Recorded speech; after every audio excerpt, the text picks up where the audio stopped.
നമസ്കാരം,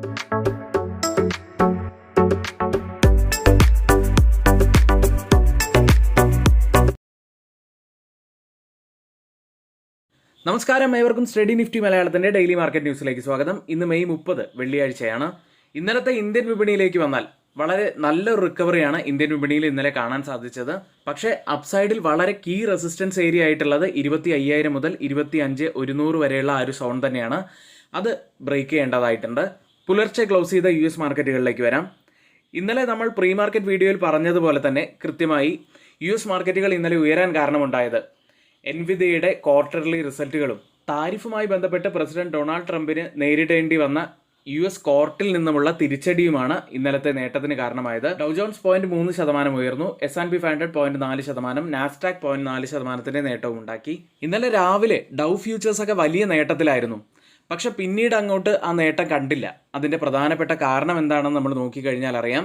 ട്രംപ് മിക്ക താരിഫുകളും നേരത്തെ തന്നെ നീക്കം ചെയ്തിട്ടുണ്ടായിരുന്നു. അതിനാൽ ഈ പുതിയ കോടതി വിധിക്ക് വലിയ സ്വാധീനമില്ല എന്ന് തന്നെയാണ് അത് കാണിക്കുന്നത്. ഇന്നലെ അവിടെ സ്റ്റോക്കുകളിൽ നല്ല ഫോക്കസിൽ ഉണ്ടായിരുന്നത് എൻവിഡിയ തന്നെയായിരുന്നു. റിസൾട്ടുകൾക്ക് ശേഷം ശക്തമായ സെയിൽസ് റിപ്പോർട്ട് ചെയ്തതോടെ സ്റ്റോക്ക് 3.2% ഉയർന്നു. US മാർക്കറ്റുകളുടെ ഒരു ഓവറോൾ സിറ്റുവേഷൻ കഴിഞ്ഞ 2 മാസങ്ങളായിട്ട് പരിശോധിക്കുകയാണെങ്കിൽ ഏപ്രിൽ മാസത്തിൽ ഒരു കനത്ത സെൽ ഓഫാണ് S&P 500 അടക്കമുള്ള എല്ലാ ഇൻഡെക്സുകളും നേരിട്ടത്. അതിനുശേഷം പിന്നീട് അവിടെ Q1 റിസൾട്ടുകൾ, ഫസ്റ്റ് ക്വാർട്ടർ റിസൾട്ടുകൾ പുറത്തു വരികയുണ്ടായി. എക്സ്പെക്ടേഷനെ ബീറ്റ് ചെയ്യുന്ന റിസൾട്ടുകൾ തന്നെയായിരുന്നു ഏകദേശം 80% കമ്പനികളും റിപ്പോർട്ട് ചെയ്തത്. ഇപ്പോൾ S&P 500 എടുത്ത് നോക്കിക്കഴിഞ്ഞാൽ ഫെബ്രുവരി മാസത്തെ റെക്കോർഡ് ഹൈയിൽ നിന്നും ഏകദേശം 1% അടുത്ത് മാത്രം താഴെയാണ് ഇപ്പോൾ S&P 500 ട്രേഡ് ചെയ്യുന്നത്. ലിസ്റ്റ് ചെയ്ത ഇന്ത്യൻ കമ്പനികളുടെ പ്രകടനം നോക്കാം. 0.54% നേട്ടത്തിലാണ് ഇന്നലെ ഇൻഫോസിസ് ക്ലോസ് ചെയ്തിട്ടുള്ളത്.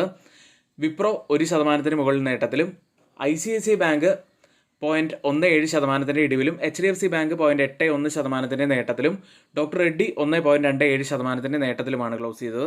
ഇന്ന് US നിന്നും ഇൻഫ്ലേഷൻ ഡാറ്റ പുറത്തു വരുന്നുണ്ട്. PCE ഡാറ്റയാണ് പുറത്തു വരുന്നത്. ഇന്നലെ യൂറോപ്യൻ വിപണികൾ നോക്കിയാൽ ഇന്നലെ നെഗറ്റീവിലായിരുന്നു യൂറോപ്യൻ വിപണികൾ ക്ലോസ് ചെയ്തിട്ടുള്ളത്. ക്രിപ്റ്റോ കറൻസിയിലേക്ക് വന്നാൽ ബിറ്റ്കോയിൻ ഇപ്പോൾ $106,000 ട്രേഡ് ചെയ്യുന്നത്. 1% ഇടിവിലാണുള്ളത്. ഗോൾഡ് പ്രൈസിൽ സ്പോട്ട് ഗോൾഡ് 0.9% നേട്ടമാണ് ഇന്നലെ ഉണ്ടാക്കിയത്. കേരളത്തിലെ ഗോൾഡ് പ്രൈസ് പവന് 71,160 രൂപയാണ്. വലിയ വോളറ്റാലിറ്റിയാണ് ഓയിൽ പ്രൈസുകളിൽ സമീപ ദിവസങ്ങളിലായിട്ട് കാണുന്നത്. ഇന്നലെയും ബ്രന്റും WTIയും ഏകദേശം 1.5% ഇടിയുകയുണ്ടായി. ഇന്നത്തെ ഹൈലൈറ്റ് ആയിട്ടുള്ള കുറച്ച് വാർത്തകളാണ് നമ്മളിവിടെ ഷെയർ ചെയ്തിരിക്കുന്നത്. ഇനി ആർക്കെങ്കിലും നമ്മുടെ പെയ്ഡ് എഡ്യൂക്കേഷൻ ടെലഗ്രാം ചാനലിലോ നമ്മുടെ ഓൺലൈൻ ബാച്ചിലോ ജോയിൻ ചെയ്യാൻ താല്പര്യമുണ്ടെങ്കിൽ തൊട്ട് മുകളിലെ വാട്സപ്പ് നമ്പറിൽ മെസ്സേജ് അയയ്ക്കുക. ഇന്നത്തെ വീഡിയോയുടെ ലൈക്ക് ടാർഗറ്റ് 200 ലൈക്കുകൾ തന്നെയാണ്. എല്ലാ സുഹൃത്തുക്കളും ഒന്ന് ലൈക്ക് ചെയ്യാൻ ശ്രമിക്കുക. ചാനൽ ആരെങ്കിലും സബ്സ്ക്രൈബ് ചെയ്യാൻ മറന്നു പോയിട്ടുണ്ടെങ്കിൽ ദയവായി ചാനൽ കൂടി ഒന്ന് സബ്സ്ക്രൈബ് ചെയ്യുക. ഇന്നത്തെ പ്രധാനപ്പെട്ട വാർത്തയിലേക്ക്. ഇന്നലെയാണ് RBIയുടെ ആനുവൽ റിപ്പോർട്ട് പുറത്തു വന്നത്. 2025 സാമ്പത്തിക വർഷത്തേക്കുള്ള RBIയുടെ വാർഷിക റിപ്പോർട്ട് പണനയത്തിൽ വളർച്ചയെ പിന്തുണയ്ക്കുന്ന നിലപാട് തുടരുമെന്ന് സൂചിപ്പിക്കുന്നു. പണപ്പെരുപ്പം 4% എന്ന RBIയുടെ ടാർഗറ്റിന് താഴെയായിട്ട് തന്നെ നിൽക്കുന്നു. ഇത് നിരക്ക് കുറയ്ക്കലിന് ഇടം നൽകുകയും ചെയ്യുന്നുണ്ട്. 2026 സാമ്പത്തിക വർഷത്തിൽ ഇന്ത്യയുടെ യഥാർത്ഥ GDP വളർച്ച 6.5% പ്രതീക്ഷിക്കുന്നത്. CPI പണപ്പെരുപ്പം 4% കുറയുമെന്നാണ് പ്രവചിക്കപ്പെടുന്നത്. ഇത് ടോളറൻസ് ബാൻഡിന് ഉള്ളിൽ തന്നെ തുടരുന്നു. ഇതിൽ തന്നെ ഏറ്റവും കീ പോയിന്റിലേക്ക് വരികയാണെങ്കിൽ വളർച്ചയെ കൂടുതൽ പിന്തുണയ്ക്കുന്നതിനായി 2025 ജൂണിൽ തന്നെ RBI ഒരു പലിശ നിരക്ക് കുറയ്ക്കലിലേക്ക് പോയേക്കും എന്നുള്ള സൂചനകളാണ് ഈ റിപ്പോർട്ടിൽ നമുക്ക് കാണിച്ചു തരുന്നത്. ഏതായാലും അതുതന്നെയാണ് ഏറ്റവും പ്രധാനപ്പെട്ട കാര്യം. ഇന്ത്യൻ വിപണി ഉടനെ ഒരു റേറ്റ് കട്ടിലേക്ക് പോവുകയാണെങ്കിൽ അത് ഇന്ത്യൻ വിപണിയെ സംബന്ധിച്ച് വളരെയേറെ പോസിറ്റീവാണ്. പ്രധാനപ്പെട്ട കമ്പനികളുടെ Q4 റിസൾട്ടുകളിലേക്ക്. ഇന്നലെ പുറത്തു വന്ന ഓല ഇലക്ട്രിക്കിൻ്റെ റിസൾട്ടിലേക്ക് തന്നെയാണ് ആദ്യം പോകുന്നത്. ഹെവി ലോസ് ആണ് Q4ൽ അവർ റിപ്പോർട്ട് ചെയ്തത്. 870 കോടി രൂപയാണ് നെറ്റ് ലോസ് ആയിട്ട് റിപ്പോർട്ട് ചെയ്തത്. അതായത് പ്രീവിയസ് ഇയറുമായി കമ്പയർ ചെയ്യുമ്പോൾ അവരുടെ നെറ്റ് ലോസ് ഇപ്പോൾ വൈഡൻ ചെയ്തിരിക്കുന്നു, ഏകദേശം ഇരട്ടിയായിരിക്കുന്നു. കൂടാതെ ബ്ലൂംബർഗ് എസ്റ്റിമേറ്റ് ഉണ്ടായിരുന്നത് 407.8 കോടി രൂപയായിരുന്നു അവരുടെ നഷ്ടമായിട്ടുണ്ടാവുക എന്നാണ് ബ്ലൂംബർഗ് പറഞ്ഞിരുന്നത്. പക്ഷേ അതിലും ഇരട്ടിയായിട്ടാണ് ഇപ്പോൾ ലോസ് പുറത്തു വന്നത്. റവന്യൂവിൽ ഉണ്ടായിരിക്കുന്ന ഇടിവ് 56.4% ഇയർ ഓൺ ഇയറിൽ. 728 കോടി രൂപയിലാണ് റവന്യൂ പുറത്തു വന്നത്. ബ്ലൂംബർഗ് റവന്യൂ എസ്റ്റിമേറ്റ് ഉണ്ടായിരുന്നത് 915 കോടി രൂപയിലായിരുന്നു. അതായത് ബ്ലൂംബർഗ് എസ്റ്റിമേറ്റിനേക്കാളും റവന്യൂവും ലോസും വൈഡൻ ചെയ്തിരിക്കുന്നു. അടുത്തത് ബജാജ് ഓട്ടോയുടെ റിസൾട്ടിലേക്കാണ്. നെറ്റ് പ്രോഫിറ്റായി രേഖപ്പെടുത്തിയത് 2049 കോടി രൂപയാണ്. 6% വർധനമാണ് നെറ്റ് പ്രോഫിറ്റിൽ വന്നത്. റവന്യൂ ആയി രേഖപ്പെടുത്തിയത് 12,148 കോടി രൂപയാണ്. കഴിഞ്ഞ വർഷം ഇതേ കാലയളവിൽ 11,853 കോടി രൂപയായിരുന്നു കമ്പനിയുടെ റവന്യൂ ആയിട്ട് പുറത്തു വന്നത്. ഏതായാലും പ്രോഫിറ്റും റവന്യൂയും എസ്റ്റിമേറ്റുകളെ ബീറ്റ് ചെയ്യുന്നത് തന്നെയായിരുന്നു. കമ്പനി 210 രൂപ പെർ ഷെയർ എന്ന രീതിയിലാണ് ഡിവിഡൻഡ് പ്രഖ്യാപിച്ചത്. അടുത്തത് ശോഭ ലിമിറ്റഡ് എന്ന കമ്പനിയാണ്. നെറ്റ് പ്രോഫിറ്റിൽ നല്ലൊരു ബൂമാണ് ഇപ്പോൾ ഉണ്ടായിരിക്കുന്നത്. 481% വർധനവാണ് ഇയർ ഓൺ ഇയറിൽ നെറ്റ് പ്രോഫിറ്റിൽ ഉണ്ടായിരിക്കുന്നത്. 40.9 കോടി രൂപയിലാണ് നെറ്റ് പ്രോഫിറ്റ് രേഖപ്പെടുത്തിയത്. കഴിഞ്ഞ വർഷം ഇതേ കാലയളവിൽ 7 കോടി രൂപയായിരുന്നു ലാഭമായിട്ട് റിപ്പോർട്ട് ചെയ്തത്. 1240.6 കോടി രൂപയാണ് കമ്പനി റവന്യൂ ഫ്രം ഓപ്പറേഷൻസ് ആയി റിപ്പോർട്ട് ചെയ്തത്. ഡിവിഡൻഡായി 3 രൂപയാണ് പ്രഖ്യാപിച്ചത്. അടുത്തത് സ്വിസ്ലോൺ എനർജി എന്ന കമ്പനിയാണ്. കമ്പനി നെറ്റ് പ്രോഫിറ്റായി രേഖപ്പെടുത്തിയത് 1182 കോടി രൂപയാണ്. അതായത് ഇയർ ഓൺ ഇയറുമായി കമ്പയർ ചെയ്യുമ്പോൾ 365% വർധനമാണ് ഇപ്പോൾ നെറ്റ് പ്രോഫിറ്റിൽ വന്നിരിക്കുന്നത്.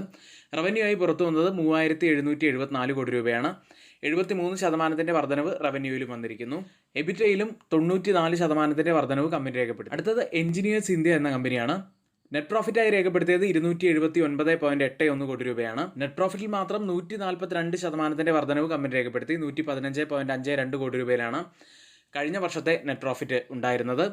റവന്യൂ ഫ്രം ഓപ്പറേഷൻസ് ആയി രേഖപ്പെടുത്തിയത് 1010 കോടി രൂപയാണ്. കമ്പനി ഫൈനൽ ഡിവിഡൻഡായി 2 രൂപയാണ് പ്രഖ്യാപിച്ചത്. അടുത്തത് വോക്കാഡറ്റ് എന്ന കമ്പനിയാണ്. നെറ്റ് ലോസ് ആയി കമ്പനി രേഖപ്പെടുത്തിയത് 25 കോടി രൂപയാണ്. കഴിഞ്ഞ വർഷം ഇതേ കാലയളവിൽ 169 കോടി രൂപയായിരുന്നു നെറ്റ് ലോസ് ആയിട്ട് കമ്പനി രേഖപ്പെടുത്തിയത്.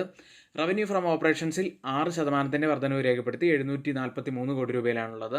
ഇനി മറ്റൊരു കാര്യമുള്ളത്, സ്റ്റോക്ക് മാർക്കറ്റിന്റെ ബേസിക് മുതലുള്ള കാര്യങ്ങൾ പഠിച്ചു പോകാൻ കഴിയുന്ന ബിഗിനേഴ്സിനായിട്ടുള്ള സ്റ്റോക്ക് മാർക്കറ്റിന്റെ ട്രേഡിംഗ് കോഴ്സ്, അതിന്റെ സെക്കൻഡ് ബാച്ച് നമ്മൾ ജൂൺ 2-ാം തീയതി ആരംഭിക്കാൻ പോവുകയാണ്. സ്റ്റോക്ക് മാർക്കറ്റിന്റെ ബേസിക് മുതലുള്ള കാര്യങ്ങൾ മുതൽ fundamental analysis, technical analysis, different ടൂൾസും ടെക്നിക്സും നമ്മൾ ടെക്നിക്കൽ അനാലിസിസിൽ യൂസ് ചെയ്യേണ്ടത് എന്തൊക്കെയാണ്, വിവിധ തരം ഇൻഡിക്കേറ്ററുകൾ നമ്മൾ യൂസ് ചെയ്യേണ്ടത്, ട്രേഡിംഗ് വ്യൂവിനെ കുറിച്ച്, ഗ്ലോബൽ മാർക്കറ്റുകളെക്കുറിച്ച്, എന്നിങ്ങനെയുള്ള എല്ലാ കാര്യങ്ങളെക്കുറിച്ചും നമ്മൾ നമ്മുടെ ഈ കോഴ്സിൽ പറയുന്നുണ്ട്. ആഴ്ചയിൽ 2 മുതൽ 3 സെഷനുകൾ വരെ ആയിരിക്കും ഉണ്ടായിരിക്കുക. കോഴ്സിന്റെ ഡ്യൂറേഷൻ 1 മാസമാണ്. 3000 രൂപയാണ് ഫീസായിട്ട് വരുന്നത്.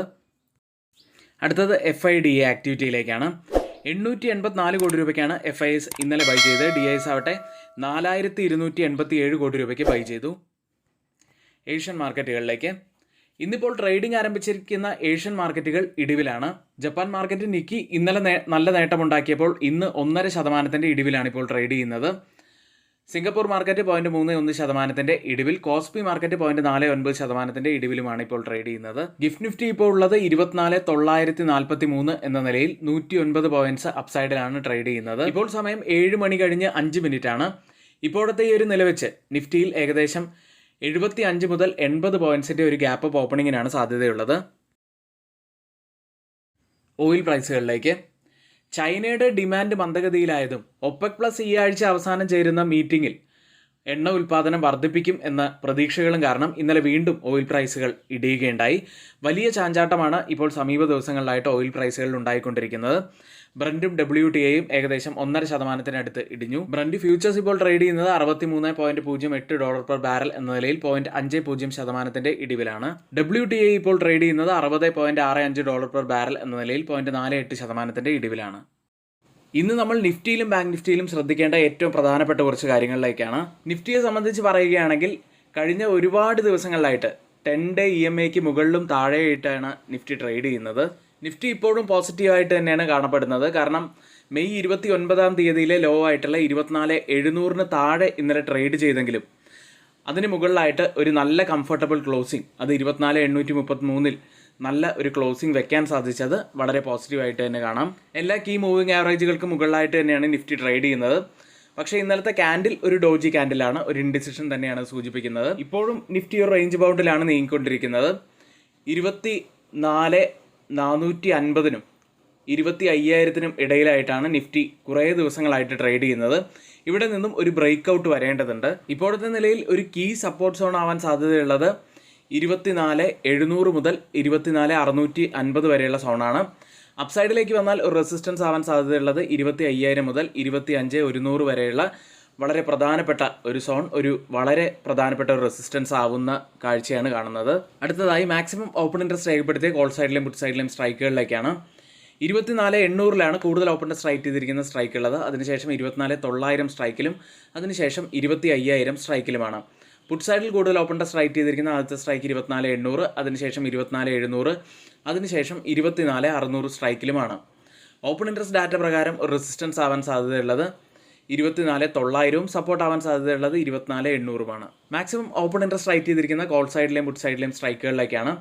24,850 സ്ട്രൈക്കിൽ 261% വർധനവ് പുട്ട് സൈഡിൽ കാണാം. ലോങ് ബിൽഡപ്പ് തന്നെയാണ്. കോൾ സൈഡ് കുറച്ചുകൂടി ശക്തമാണ്. 450% വർധനവ് കാണാം. ഒരു കുറച്ചുകൂടി നല്ലൊരു ഷോർട്ട് ബിൽഡപ്പാണത്. 24,800 സ്ട്രൈക്കിൽ 79% വർധനവ് പുട്ട് സൈഡിൽ ലോങ് ബിൽഡപ്പ് തന്നെ. കോൾ സൈഡിൽ 11% വർധനവ് ഒരു ചെറിയ ഷോർട്ട് ബിൽഡപ്പാണ്. 24,900 സ്ട്രൈക്കിൽ 22% ഇടിവ് ഒരു ലോങ് അൺവൈൻഡിങ് ആണുള്ളത്. 23% വർധനവ് കോൾ സൈഡിൽ കാണാം. ഷോർട്ട് ബിൽഡപ്പാണ്. ഈ 3 സ്ട്രൈക്കും കമ്പയർ ചെയ്യുമ്പോൾ മാർക്കറ്റിനെ താഴേക്ക് കൊണ്ടുപോകാൻ കഴിവുള്ള കോൾ സെല്ലേഴ്സ് നല്ല ശക്തിയോടെ നിൽക്കുന്നത് 24,850 സ്ട്രൈക്കിലും 24,900 സ്ട്രൈക്കിലുമാണ്. എന്നാൽ മാർക്കറ്റിനെ മുകളിലേക്ക് കൊണ്ടുപോകാൻ കഴിവുള്ള പുട്ട് സെല്ലേഴ്സ് സ്ട്രോങ് ആയി നിൽക്കുന്നത് 24,800 അടുത്തതായി ബാങ്ക് നിഫ്റ്റിയിലേക്ക് 55,546 129 പോയിന്റ്സ് ഉയർന്നാണ് ബാങ്ക് നിഫ്റ്റി ക്ലോസ് ചെയ്യുന്നത്. അവസാന മണിക്കൂറിൽ ബാങ്ക് നിഫ്റ്റിയിൽ നല്ലൊരു റിക്കവറി ഇന്നലെ കാണാൻ കഴിഞ്ഞു. കൂടാതെ പ്രധാനപ്പെട്ട എല്ലാ കീ മൂവിംഗ് ആവറേജുകൾക്ക് മുകളിലായിട്ട് തന്നെയാണ് ട്രേഡ് ചെയ്യുന്നത്. 10, 20, 50, 200 EMIകൾക്ക് മുകളിലായി ട്രേഡ് ചെയ്യുന്നു. ബാങ്ക് നിഫ്റ്റിയിൽ നമ്മൾ വാച്ച് ചെയ്യേണ്ടത് അപ്സൈഡിലെ മുഖ്യമായിട്ടുള്ള ഒരു റെസിസ്റ്റൻസ് ഏരിയയാണ്. 56,000 മുതൽ 56,100 വരെയുള്ള ഒരു സോണാണത്. ഇനി 21 ഡേ EMI ഉള്ളത് 24,900 ലെവലിലാണ്. അത് പ്രധാനപ്പെട്ട ഒരു സപ്പോർട്ട് ആവാനുള്ള സാധ്യതയുമുണ്ട്. ഇന്ത്യ വിക്സിലേക്ക് 16.42 8.87% ഇടിഞ്ഞാണ് ഇന്ത്യ വിക്സ് ക്ലോസ് ചെയ്തിട്ടുള്ളത്. അതായത് ഒരു മാസത്തെ ഏറ്റവും താഴ്ന്ന നിലയിലായിട്ടാണ് ഇന്ത്യ വിക്സ് ഇപ്പോൾ ട്രേഡ് ചെയ്യുന്നത്. ഇനി മറ്റൊരു കാര്യമുള്ളത്, ആർക്കെങ്കിലും നമ്മുടെ പെയ്ഡ് എഡ്യൂക്കേഷൻ ടെലഗ്രാം ചാനലിൽ ജോയിൻ ചെയ്യാൻ താല്പര്യമുണ്ടെങ്കിൽ തൊട്ടുമുകളിൽ നമ്മളിവിടെ ഒരു വാട്സപ്പ് നമ്പർ നൽകിയിട്ടുണ്ട്. ആ നമ്പറിൽ മെസ്സേജ് അയച്ച് നിങ്ങൾക്ക് ജോയിൻ ചെയ്യാവുന്നതാണ്. ഇനി നമ്മുടെ ടെലഗ്രാം ഗ്രൂപ്പിനെ കുറിച്ച് കൂടുതലായിട്ട് അറിയണമെന്നുണ്ടെങ്കിൽ നിങ്ങൾക്ക് ഞങ്ങളുടെ ഫ്രീ വാട്സപ്പ് ഗ്രൂപ്പിൽ ജോയിൻ ചെയ്യാവുന്നതാണ്. ടെലഗ്രാമിൽ കൊടുക്കുന്ന കുറേയേറെ എഡ്യൂക്കേഷണൽ വ്യൂസ് നമ്മൾ ആ ഗ്രൂപ്പിൽ നൽകാറുണ്ട്. കൂടാതെ എല്ലാ എഡ്യൂക്കേഷണൽ വ്യൂസിൻ്റെയും അപ്ഡേറ്റുകൾ നമ്മൾ കൃത്യമായി തന്നെ നമ്മുടെ വാട്സപ്പ് ഗ്രൂപ്പിൽ നൽകാറുണ്ട്. അത്തരത്തിൽ ആർക്കെങ്കിലും ജോയിൻ ചെയ്യണമെങ്കിൽ ഇപ്പോൾ തന്നെ ആ വാട്സപ്പ് നമ്പറിൽ ഒന്ന് മെസ്സേജ് അയക്കാവുന്നതാണ്. ഇനി ആർക്കെങ്കിലും പുതിയൊരു ഡിമാറ്റ് അക്കൗണ്ട് ഓപ്പൺ ചെയ്യണമെന്നുണ്ടെങ്കിലും ലിങ്ക് നമ്മൾ ഡിസ്ക്രിപ്ഷൻ ബോക്സിൽ തന്നെയാണ് നൽകിയിട്ടുള്ളത്. ഇന്ന് വളരെ പ്രധാനപ്പെട്ട കുറച്ച് വാർത്തകളാണ് നമ്മളിവിടെ ഷെയർ ചെയ്തിരിക്കുന്നത്. ഈ വാർത്തകളെല്ലാം ഏറ്റവും ഓതറൈസ്ഡ് ആയിട്ടുള്ള സൈറ്റുകളായ Moneycontrol, Mint, Reuters, CNBC, Financial Express തുടങ്ങിയ മാധ്യമങ്ങളിൽ നിന്നാണ് എടുത്തിരിക്കുന്നത്. മറ്റുള്ളവയെല്ലാം നമ്മുടെ വ്യൂസ് മാത്രമാണ്, ഒരിക്കലും അത് റെക്കമെൻഡേഷൻ അല്ല. നിങ്ങളുടെ എഡ്യൂക്കേഷൻ പർപ്പസിന് വേണ്ടിയാണ് ഷെയർ ചെയ്തിരിക്കുന്നത്. എങ്കിൽ ഇന്നത്തെ വീഡിയോ ഇവിടെ പൂർത്തിയാവുന്നു. ഏവർക്കും നന്ദി.